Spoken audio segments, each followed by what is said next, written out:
वंदे अहं श्रीगुरुयुतपदकमलं श्रीगुरुं वैष्णवांश्च श्रीरूपं सग्रजातं सहगणो रघुनाथान्वितं तं सजीवं स्वाद्वैतं सावधूतं परिजनसहितं कृष्ण चैतन्यदेवं श्रीराधा कृष्णपादं सहगणो ललिता श्रीविशाखान्वितंश्च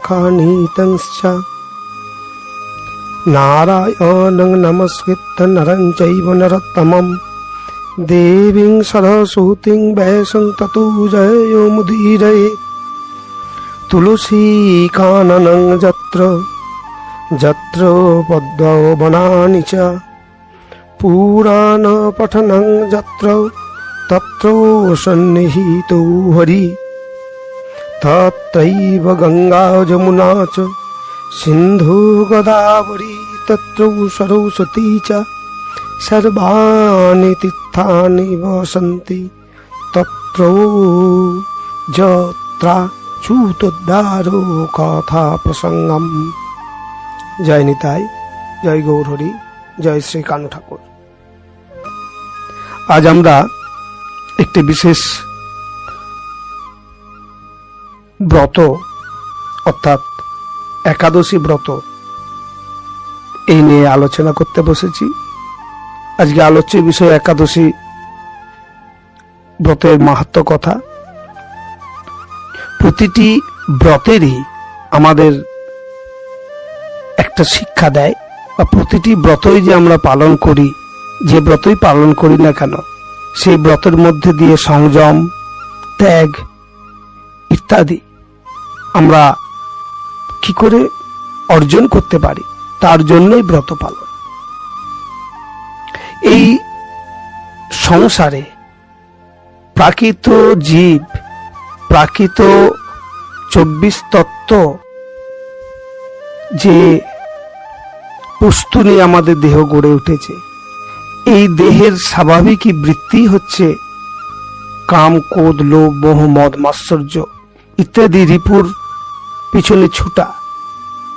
তো এই স্বাভাবিকই যে আকর্ষণ, এই স্বাভাবিকই আকর্ষণকে বা এই স্বাভাবিকই ছুটে যাওয়াটাকে কি করে প্রতিরোধ করা যায়, অর্থাৎ সংযমী আচরণ করা যায়, তাহাই প্রতি ব্রতেরই এক লক্ষ্য। ঠিক সেই রকমই একাদশী ব্রত, এই একাদশী ব্রত আমাদের একাদশ ইন্দ্রিয়কে, একাদশ ইন্দ্রিয় মানে পঞ্চ জ্ঞানেন্দ্রিয়, পঞ্চ কর্মেন্দ্রিয় এবং মন। পঞ্চ জ্ঞানেন্দ্রিয় এবং পঞ্চ কর্মেন্দ্রিয় এবং মন, এই একাদশ ইন্দ্রিয়কে একাদশীর দিনেতে সম্পূর্ণভাবে সংযমে রেখে হরি গুণকীর্তনের সঙ্গে যুক্ত থাকায় একাদশী ব্রতর মূল বিষয়। যাই হোক, চক্ষু, কর্ণ, নাসিকা, জিহ্বা, ত্বক এই পঞ্চ জ্ঞানেন্দ্রিয়, বাক, পানি, পাদ, বায়ু, উপস্থ এবং মন, এই একাদশ ইন্দ্রিয়কে সংযমে আনা এবং একাদশ ইন্দ্রিয়ের যে ছুটে চলাটাকে প্রতিরোধ করার জন্য বিশেষ করে অন্যান্য সকল ব্রতের মধ্যে একাদশী ব্রত অতি উত্তম এবং শ্রেষ্ঠ। এবং তাহা আমার গৌর সুন্দর এই কলিযুগেতে তিনি নিজেকে যে আবির্ভূত করেছিলেন এবং নিজেও তিনি পূর্ণ ভগবান হওয়া সত্ত্বেও তিনি আচরণের মধ্যে দিয়ে তিনি প্রমাণ করে দিয়েছেন যে নিজে আচরণ করে অপরকে শেখানো যায়। তাই আমার গৌর সুন্দর তিনি নিজ মাকে অর্থাৎ সচিমাকেও বললেন কি, প্রভু কয়ে একাদশীতে অন্ন না খাইবা। সচি বলেন, না খাইব, ভালোই হই কহিলা। সেই হইতে একাদশী করিতে লাগিলা। সুতরাং আমরা এই একাদশী ব্রত পালনের মধ্যে দিয়ে আমাদের জীবনের মূল লক্ষ্য এই সংসারে এসে ভগবানকে ভুলে না থাকার যে একটা দিন, অর্থাৎ বিশেষ করে একাদশীর দিনটিতে আমরা প্রত্যেকেই নিজ নিজ ভাবনায় ভগবানের নাম গুণকীর্তনের সঙ্গে যুক্ত থাকব। তাই আমরা সকলে মিলে একটু হরে কৃষ্ণ নাম স্মরণ করি। হরে কৃষ্ণ কৃষ্ণ কৃষ্ণ হরে হরে, হরে রাম রাম রাম হরে হরে, হরে কৃষ্ণ কৃষ্ণ কৃষ্ণ হরে হরে, হরে রাম রাম রাম হরে হরে।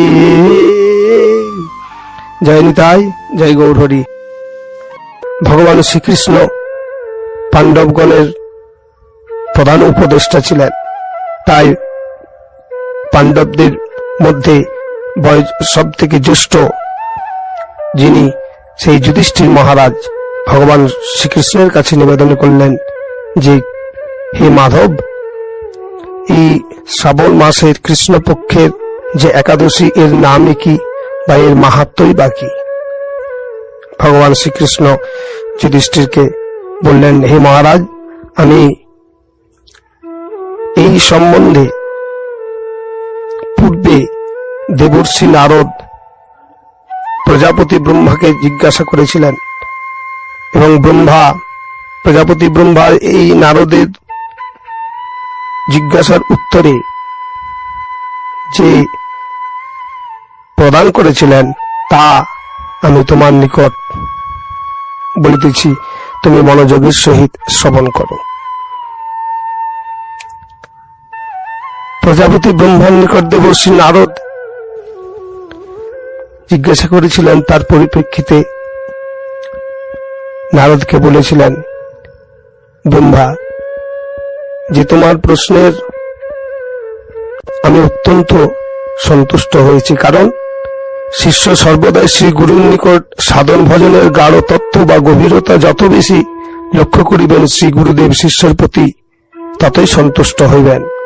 শ্রী ব্রহ্মা বলিলেন, জগৎ সংসারে জীবের মঙ্গলের জন্য আমি তোমার প্রশ্নের যথাযথ উত্তর দিচ্ছি, তুমি তাহা শ্রবণ করো।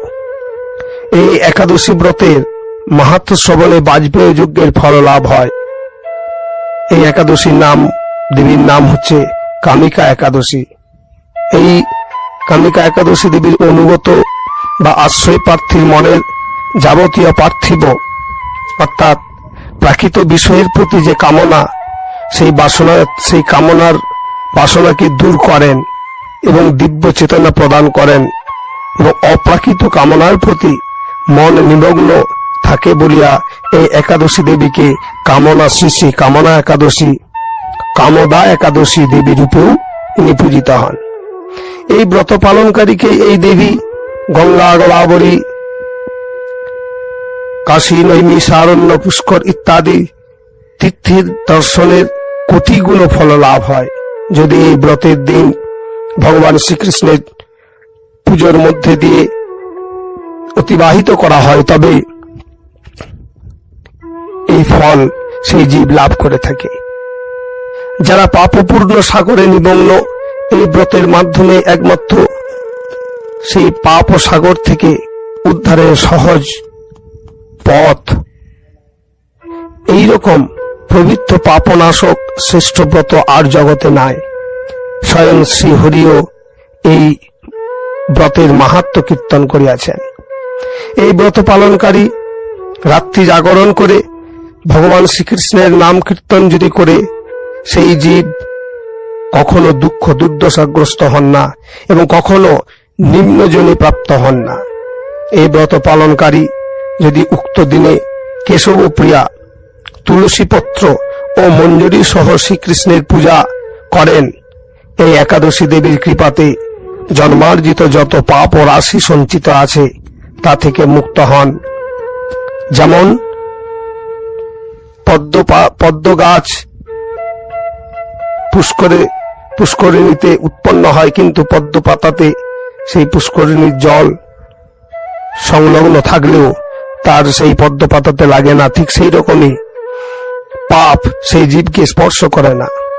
ইয়া ছাড়াও আরো কিছু এই একাদশী দেবীর মাহাত্ম্য সম্বন্ধে তোমাকে বলে দিয়েছি, নারদ তুমি তাহা শ্রবণ করো। যিনি তুলসীকে পত্রহ দর্শন করেন তার সকল পাপ রাশি দূরীভূত হয়। যিনি তুলসীকে স্পর্শ করেন তার পাপ মলিন দেহ পবিত্র হয়।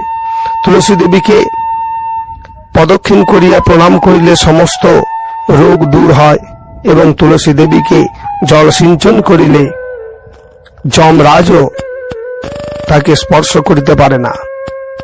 তবে উক্ত সবগুলি কিন্তু হৃদয়, মন ও কর্মেন্দ্রিয়কে এক করিয়া করিতে হইবে। ভাববিহীন কোন কর্মই কখনো আমার গোবিন্দের প্রীত হন না। তাই এই কালিকা একাদশী দেবীকে আমি সহস্র কোটি প্রণাম করি। শ্রীকৃষ্ণ বললেন, হে রাজন, আমি আপনার কাছে সর্ব পাপ হারিনি কামিকা একাদশী মাহাত্ম্য বর্ণন করিলাম। অতএব যিনি ব্রহ্মহত্যা, ভ্রূণ হত্যা, পাপ বিনাশী, মহাপুণ্য ফল প্রদায়িনী এই একাদশী ব্রত পালন করেন, শ্রবণ করেন এবং কীর্তন করেন, বা এই তিনটির মধ্যেও কেউ যদি একটিও পালন করিয়া কর্ম সম্পাদন করেন, তিনিও সর্ব পাপ হইতে মুক্ত হয়ে বিষ্ণু লোকে গমন করেন। জয় নিতাই, জয় গৌরহরি, জয় শ্রী কানু ঠাকুরের জয়, জয় শ্রী কানু ঠাকুরের জয়, জয় শ্রী কানু ঠাকুরের জয়।